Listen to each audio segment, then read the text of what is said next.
First thing you want to do is you want to pop this off. Real easy. 2. Need a key like this. 2 bolts you got to take out. Not this. Not this. By these. Right below it. One right here. See that? And one right underneath it. Right here. So easy. I guarantee you I got at least 100,000, or I'm sorry, 10,000 miles on those brakes. But for some reason BMW wants me to change it. Let's do this.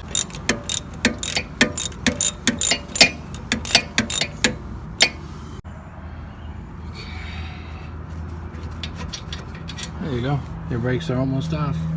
See how easy that is? They just pop right off like this. Take a screwdriver. Now this one.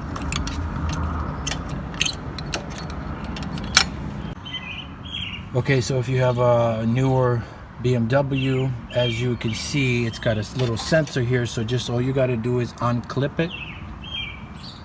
See it? And then clip it to the new one. Take your old one, pop it back in like so.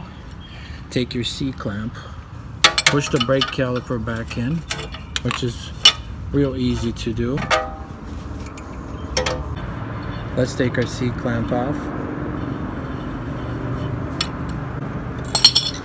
Take the old brake out.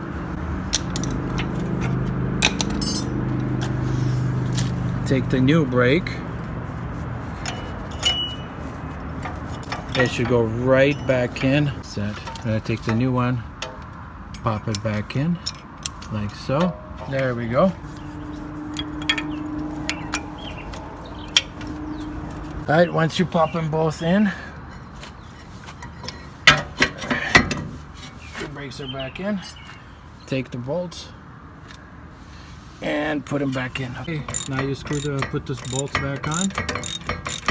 Put them nice and get them nice and tight.